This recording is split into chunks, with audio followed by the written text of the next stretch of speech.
Tim nasional sepak bola Malaysia harus terima kenyataan pahit. Mereka kalah telak 3-0 dari Cape Verde.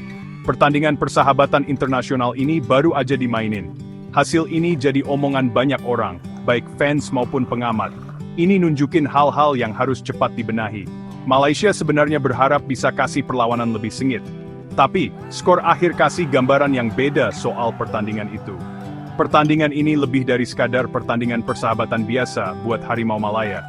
Ini bagian penting dari persiapan dan program pengembangan tim yang lagi jalan. Pertandingan ini adalah bagian dari 2 laga persahabatan. Pertandingan ini diadakan melawan negara kepulauan di Afrika itu. Cape Verde dikenal punya pemain-pemain yang badannya kuat-kuat dan tekniknya jago. Pertemuan pertama sebenarnya sempat kasih secerca harapan. Malaysia berhasil nahan imbang 1-1 di pertandingan itu. Hasil yang patut diacungi jempol. Hasil itu bikin semangat lagi di dalam tim. Itu juga bikin orang jadi berharap lebih buat pertandingan kedua. Banyak yang percaya, Malaysia bisa main lebih bagus lagi dari situ. Mungkin malah bisa menang lawan tim yang peringkatnya lebih tinggi. Makanya, kekalahan berikutnya ini jadi pengingat kalau di sepak bola apa aja bisa terjadi. Cape Verde, nama resminya Republika de Cabo Verde, bukan lawan yang gampang. Tim nasional mereka, yang julukannya Hiu Biru, sudah maju pesat di sepak bola Afrika. Mereka sudah beberapa kali lolos ke Piala Afrika. Pemain-pemain mereka juga banyak yang main di liga-liga Eropa yang ketat. Ini bikin mereka jadi punya pengalaman main di level tinggi. Peringkat mereka juga selalu di atas Malaysia. Ini nunjukin kualitas dan kekuatan mereka secara keseluruhan. Ngadepin lawan kayak gitu, jadi tolok ukur yang bagus buat tim manapun yang mau maju. Malaysia tahu pertandingannya bakal berat. Kalah 3-0 ini, meskipun bikin kecewa, harus kita lihat dari sisi yang lebih luas. Pertandingan persahabatan itu memang buat coba-coba. Pelatih jadi bisa coba taktik dan pasangan pemain. Tim juga jadi biasa ketemu gaya main yang beda-beda. Yang paling penting itu biasanya belajar dan jadi lebih baik, bukan cuma hasilnya aja. Buat Malaysia, pertandingan lawan Cape Verde ini jadi ujian yang berat, tapi juga kasih banyak pelajaran penting. Pelajaran ini bakal penting banget buat pertandingan resmi yang lebih besar nanti. Pelajaran dari sini bisa berguna banget. Pertandingan pertama antara Malaysia dan Cape Verde ceritanya beda lagi. Itu cerita soal semangat pantang menyerah dari tim Asia Tenggara ini. Malaysia berhasil nahan imbang 1-1 lawan mereka yang lebih diunggulkan. Hasil ini banyak dipuji orang. Ini nunjukin kalau Malaysia bisa ngasih perlawanan yang seimbang. Tim mainnya rapi, apalagi pas bertahan. Mereka juga beberapa kali nyerangnya kelihatan bagus. Penampilan ini kasih modal yang bagus buat pelatih dan pemain. Sesuatu yang positif buat jadi lebih baik lagi di pertandingan berikutnya. Di pertemuan pertama itu, pertahanan Malaysia lumayan berhasil. Mereka bisa bikin serangan-serangan Cape Verde jadi nggak bahaya. Pemain-pemain kerjasamanya bagus banget sebagai satu tim. Mereka cepat nutup ruang gerak lawan. Mereka juga sering motong bola dan ngerebut bola di saat penting. Kiper Sihan Hazmi juga perannya penting banget. Dia beberapa kali nyelamatin gawang dengan bagus di pertandingan itu. Bisa dapat hasil imbang lawan tim kayak gitu. Jadi bukti kerja keras mereka. Itu nunjukin disiplin sama taktik, dan juga nunjukin mental yang kuat dari pemain Malaysia di lapangan waktu itu. Tapi di pertandingan kedua, keadaannya jadi beda banget. Skor 3-0 jelas nunjukin kalau Cape Verde menang telak. Tim dari Afrika itu kelihatan lebih tajam dan nguasain permainan kali ini. Sebaliknya, Malaysia susah buat main solid kayak sebelumnya. Mereka kewalahan ngadepin permainan Cape Verde yang ngegas terus. Gol cepat yang masuk ke gawang kita di awal pertandingan kedua mungkin bikin tim Malaysia jadi goyah. Ini bikin mereka jadi susah buat bangkit lagi. Keadaan langsung berbalik buat tim tamu. Beda banget penampilan di 2 pertandingan itu. Setelah pertandingan pertama, rasanya optimis banget. Pemain dan fans ngerasa Malaysia sudah di jalan yang benar. Tapi pertandingan kedua ini bikin kita sadar kenyataan lagi.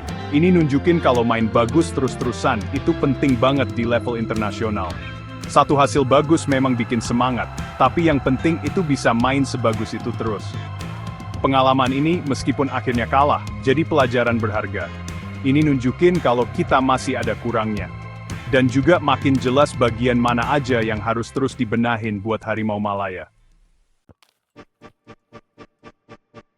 Pertandingan kedua dimulai dengan Cape Verde yang langsung nunjukin kalau mereka lebih kuat dari awal. Mereka ngepres sampai ke daerah pertahanan kita. Operan bolanya cepat dan pas. Malaysia jadi susah buat nemuin irama permainan. Pemain depan Cape Verde terus-terusan bikin repot pertahanan Malaysia. Gol pertama datang lumayan cepat, dan itu mengubah jalannya pertandingan. Ini bikin Malaysia jadi harus ngejar ketinggalan. Sayangnya, gol kedua datang lagi sebelum Malaysia bisa nyusun kekuatan lagi. Kejebolan di awal itu bikin susah bangkit buat tim tuan rumah. Tim tamu nggak berhenti-berhenti nyari gol.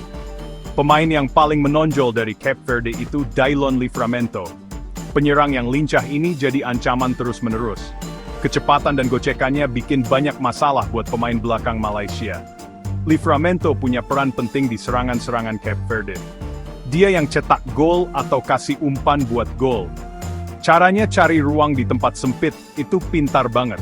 Hebat, dia juga tenang banget pas di depan gawang. Penampilannya nunjukin kualitas pemain-pemain Cape Verde. Skill individu kayak gini sering jadi penentu kemenangan. Dia pasti jadi salah satu kunci kemenangan besar mereka. Dari sisi Malaysia, penampilan pemainnya ada yang bagus, ada yang kurang. Beberapa pemain sempat nunjukin kemampuan mereka sedikit-sedikit. Tapi sebagai tim, mereka susah nahan Cape Verde. Pemain-pemain belakang kita kelihatan susah ngadepin serangan lawan yang cair banget. Pemain tengah sudah berjuang keras tapi nggak bisa nguasain permainan. Jadinya pemain depan sering sendirian. Mereka jarang dapat umpan bagus sepanjang pertandingan. Ada beberapa kali Malaysia coba bangun serangan, tapi sering gagal karena pertahanan Cape Verde rapi banget. Tim kita kurang gregetnya dibanding pertandingan sebelumnya. Secara taktik, Malaysia mungkin coba main dengan cara yang sama kayak di pertandingan pertama.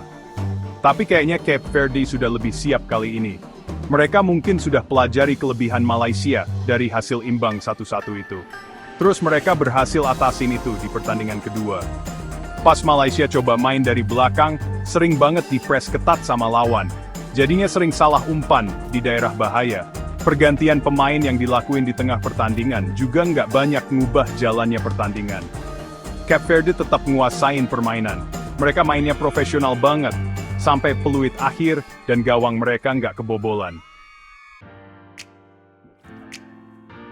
Ada beberapa hal yang bikin Malaysia kalah di pertandingan kedua. Waktu bertahan, ada beberapa kali pemain kurang konsentrasi. Ini nggak kayak di pertandingan pertama. Momen-momen ini dimanfaatin banget sama Cape Verde. Cepatnya Cape Verde pas ganti dari bertahan ke nyerang juga jadi masalah besar buat kita. Pemain tengah kita susah ngelindungin pemain belakang dengan baik. Mereka juga susah nguasain bola lama-lama. Waktu nyerang, tim kita kurang bisa nembus pertahanan lawan. Nggak banyak peluang bagus yang tercipta. Semua itu digabung, jadi susah ngelawan tim Cape Verde yang kuat. Meskipun hasil ini bikin kecewa, pertandingan ini penting banget artinya. Ini jadi persiapan penting buat kualifikasi Piala Asia nanti. Main lawan tim kayak Cape Verde bikin Malaysia ngerasain main di level yang lebih tinggi. Trapway. Ini mirip sama tantangan yang bakal dihadapi di turnamen resmi. Pengalaman kayak gini penting banget buat perkembangan pemain. Jadi tahu apa aja yang kurang dan harus diperbaiki. Tim pelatih pasti dapat banyak catatan. Catatan ini bakal dipakai buat nentuin latihan dan strategi ke depannya. Lebih baik belajar dari kesalahan pas pertandingan persahabatan begini. Cape Verde nunjukin banget kelebihan mereka. Pemain-pemainnya badannya bagus-bagus. Mereka kuat, cepat, dan atletis. Teknik mainnya juga jago. Kontrol bolanya bagus, umpannya pas, gerakannya juga pintar. Banyak dari pemain mereka yang main di Eropa. Break time. Pengalaman main di level tinggi itu kelihatan banget dari cara main mereka. Ngadepin lawan kayak gitu, walaupun cuma pertandingan persahabatan, itu latihan yang berharga. Jadi bisa ngukur diri lawan tim dengan gaya main yang beda. Ini juga nunjukin standar yang dibutuhin biar bisa bersaing terus di level internasional. Kesimpulannya, Malaysia nggak usah terlalu khawatir sama hasil 3-0 ini. Kalah itu biasa dalam proses belajar di sepak bola internasional. Yang penting, lihat lagi permainannya baik-baik. Cari tahu apa yang harus dibenahin. Terus, kerja keras buat perbaiki itu. Hasil imbang 1-1 sebelumnya nunjukin kalau Malaysia sebenarnya bisa. Kekalahan ini jadi pengingat kalau PR kita masih banyak. fokusnya harus tetap ke pengembangan jangka panjang. Pertandingan persahabatan ini jadi batu loncatan buat bangun tim yang lebih kuat ke depannya, apalagi buat pertandingan penting kayak kualifikasi Piala Asia.